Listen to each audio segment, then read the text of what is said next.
Social મીડિયામાં ચાલતી online એપ્લિકેશનમાં રોકાણ કરી એકના ડબલ કરવાની લાલચ આપી ઠગાઈ કરતી ટોળકીના એક ઠગને દાહોદ સાયબર ક્રાઇમ પોલીસે ગોધરા ખાતેથી ઝડપી જેલ ભેગો કર્યો છે। આજના ડિજિટલ યુગમાં સાયબર ક્રાઇમના બનાવો વધતા જઈ રહ્યા છે। અવનવી ટેકનોલોજી અજમાવી સોશિયલ મીડિયાના માધ્યમથી મહત્વપૂર્ણ જાણકારી પ્રાપ્ત કરી લોકો સાથે ઠગાઈ કરતી ટોળકીઓ ઉત્પાત મચાવી લોકોને કંગાળ કરી રહી છે।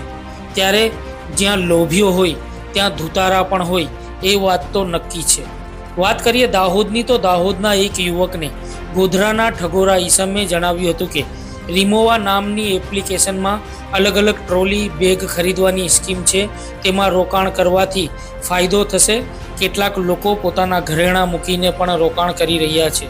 એમના રૂપિયા એકના ડબલ થઈ રહ્યા છે અને તેઓએ તે રૂપિયાથી ડબલ ઘરેણાં લઈ લીધા છે તેવી લાલચ આપી અને રિમોવા એપ્લિકેશનના માધ્યમથી યુવક પાસેથી અલગ અલગ સમયે ગોધરાના કાકણપુર ગામના રામપુરા વિસ્તારના લક્ષ્મણ પરમાર નામના ઠગે દાહોદના એક વ્યક્તિને 20 દિવસમાં ડબલ, ટ્રિપલ તેમજ 4 ગણા વળતર અપાવવાની લાલચ આપી 1 લાખ રૂપિયા ખંખેરી લીધા હતા।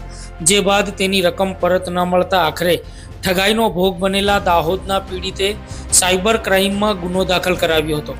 જેના અનુસંધાને દાહોદ એસપી ડોક્ટર રાજદીપસિંહ ઝાલાના માર્ગદર્શનમાં સાયબર ક્રાઇમના પીઆઈ દિગ્વિજયસિંહ પઢિયાર તેમજ તેમની ટીમે ટેકનિકલ સોર્સના માધ્યમથી ઉપરોક્ત ઠગને ઝડપી વધુ પૂછપરછ હાથ ધરી રિમોવા એપ્લિકેશનમાં તપાસ હાથ ધરતા ઉપરોક્ત ઠગે અંદાજે 29,15,899 રૂપિયાની માતબર રકમ પડાવી લીધી હોવાનું સામે આવ્યું છે। એટલું જ નહીં, આ પકડાયેલો ઠગ સાયબર ક્રાઇમ કરતી ઓર્ગેનાઇઝેશનનો એકમાત્ર લોકલ ઠગોરો હતો, જે લોકલ કનેક્ટિવિટી કરીને લોકોને એપ્લિકેશનમાં રોકાણ કરવા માટે પ્રેરિત કરતો હતો તેમજ મેમ્બર બનાવી એક ચેન મુજબ સાયબર ક્રાઇમની ઘટનાઓને અંજામ આપતો હતો।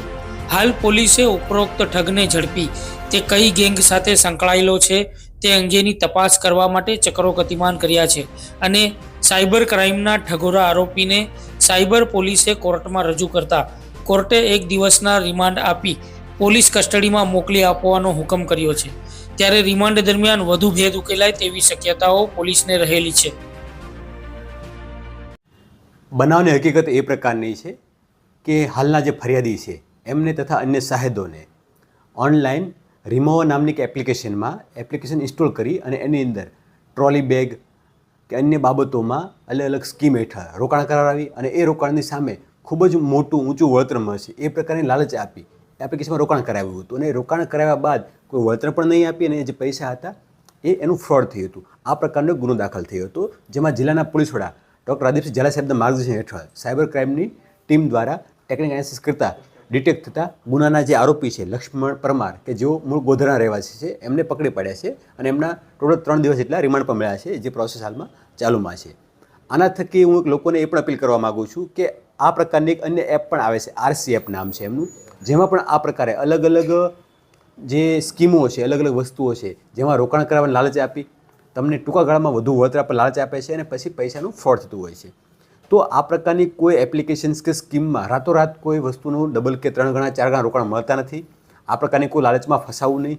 જે બી વળતર મળતું હોય છે જે બેંકના નોર્મ્સ મુજબ જે બેન્કિંગ ક્ષેત્રમાં છે એ મર્યાદામાં મળતું હોય છે। તો આ માટે જે સરકારી સંસ્થાઓ છે, ઇન્સ્ટિટ્યૂટ છે ઓથેન્ટિકેટ, એમનો સંપર્ક કરો। રોકાણ માટે પણ જે ઓથેન્ટિક ફર્મ છે એમાં રોકાણ કરવું અને એ બાબતે પૂરતી તકેદારી રાખવા માટે જાહેર જનતાને અનુરોધ કરું છું। સર, આ આરોપીએ કેટલા લોકો સાથે છેતરપિંડી કરી છે અને કેટલી રકમ?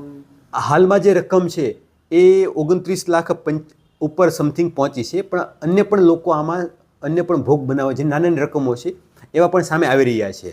તો આ રકમ આગળ વધી પણ શકે છે અને સંખ્યા છે ભોગ બનનારની એ પણ વધી શકે છે।